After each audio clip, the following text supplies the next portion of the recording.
Hello there, everyone. I hope you're having an amazing day. Today, we'll be reading a few stories from I Don't Work Here Lady on Reddit. I hope you enjoy, and if you do, please like and subscribe. Now, without further ado, let's get started. Karen breaks into tears when in front of cops. This is my first post here, so I apologize if I get formatting and stuff wrong. This also happened around 10 years ago, so I may miss some important details. Sorry. Characters: Mom, Dad, me, and Karen, plus some minor characters like cop, judge, and employee. Important background: my mom is paralyzed from the waist down, so my dad and I would take her out grocery shopping every now and then. She had a motorized wheelchair, but it was too bulky to take out with us to the store.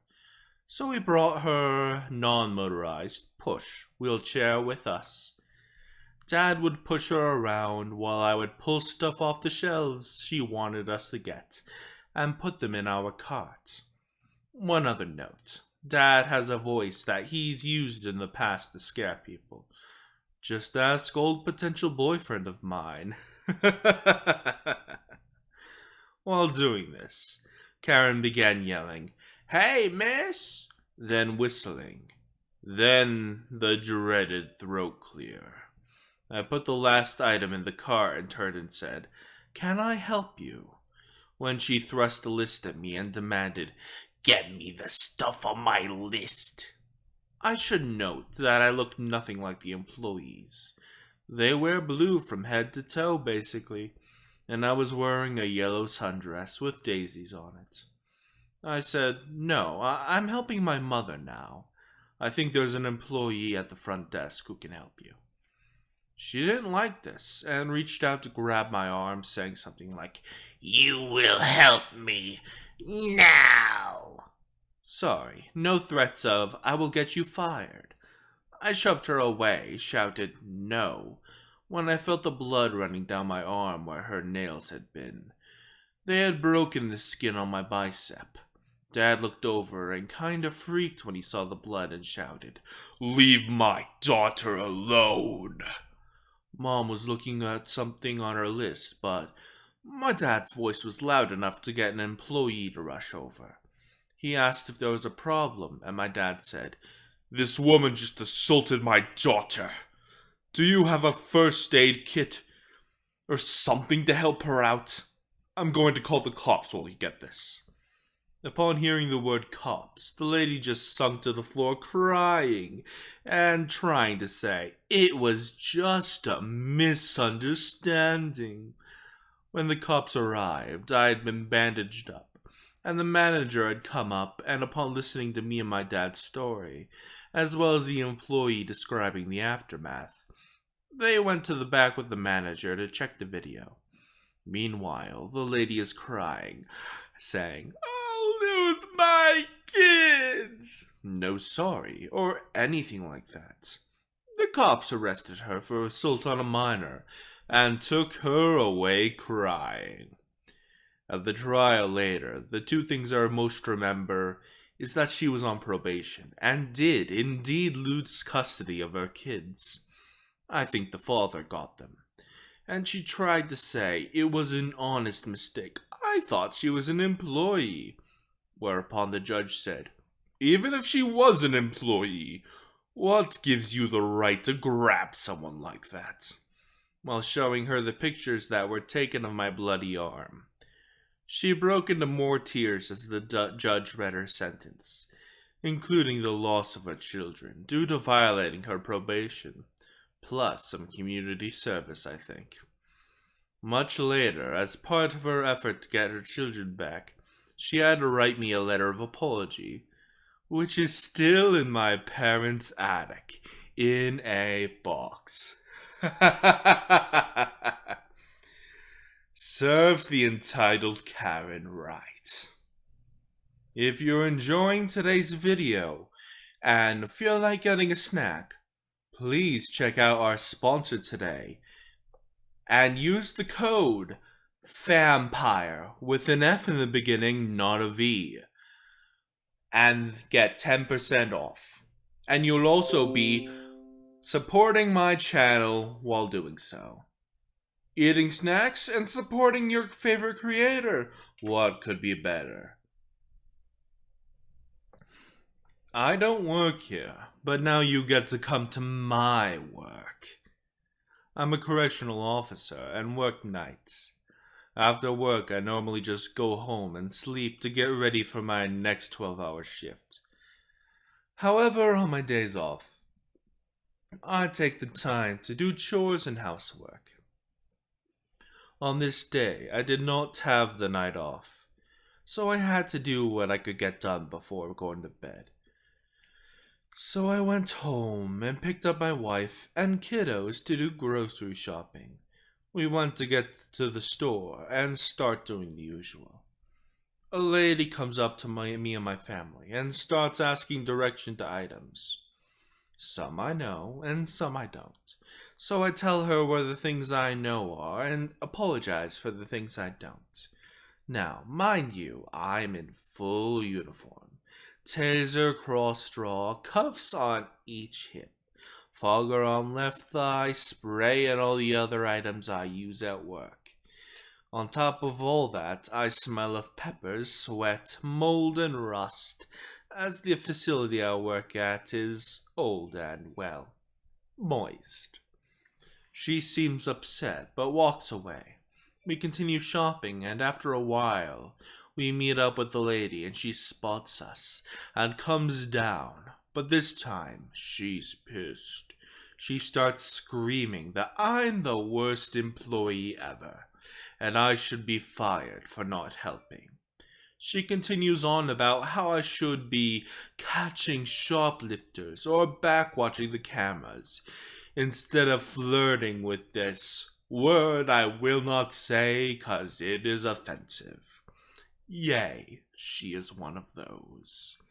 I interrupt her rant and saw the usual words of, I do not work here.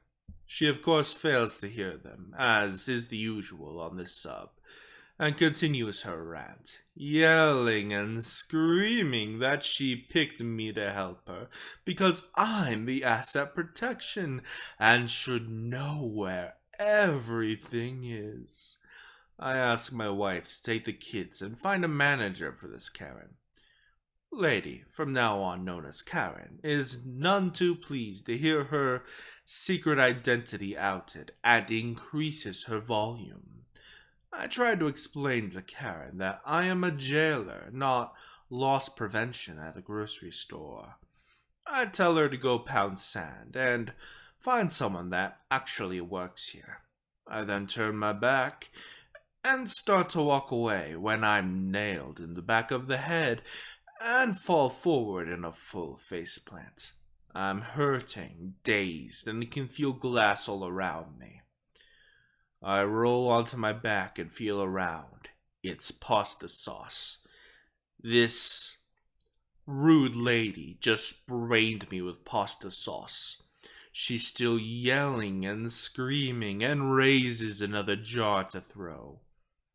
I grab my taser, aim, and pop. Down she goes, hard. I get up, stumble over, flip her around, and cuff her. She's out like a light. My guess is the fall. And then sit down and take an inventory of myself. I'm bleeding pretty bad from my head, but I seem to be alright. My wife, customers, and management shows up. As I'm checking over Karen, I pulled my trauma kit off the back of my belt and get to the smelling salts. I tell them to call 911 and continue checking on Karen.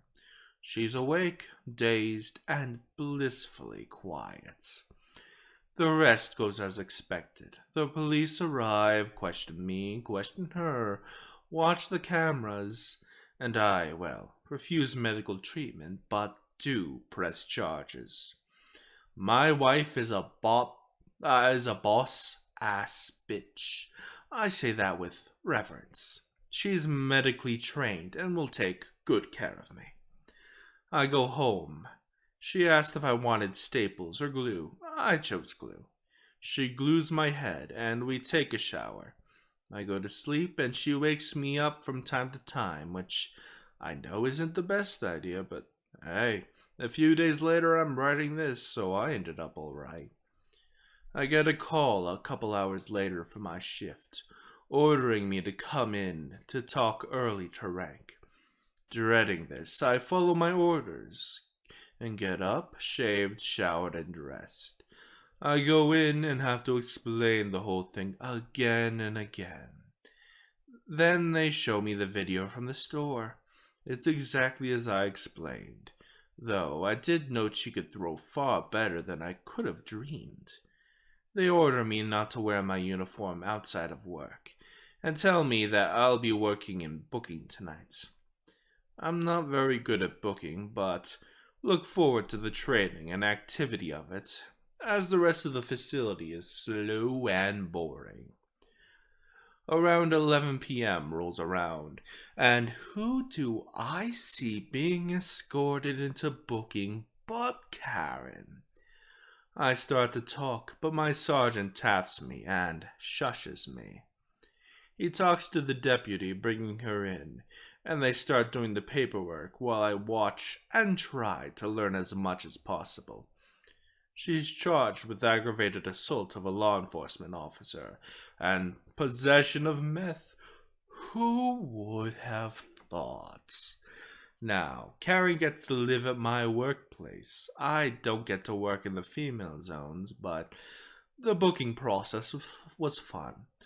Though I wasn't allowed to do anything but watch. After she's booked, I'm told to report to another zone and end up finishing the night. Now, for the past few days, pasta jokes have been in abundance, and her nickname is Pasta Lady. Her court date isn't for a while, and she's reportedly not getting along with the other inmates, and is in detox shoe. Ah, yes. I hope you enjoyed. Please like and subscribe, it helps the channel a lot. See you next time.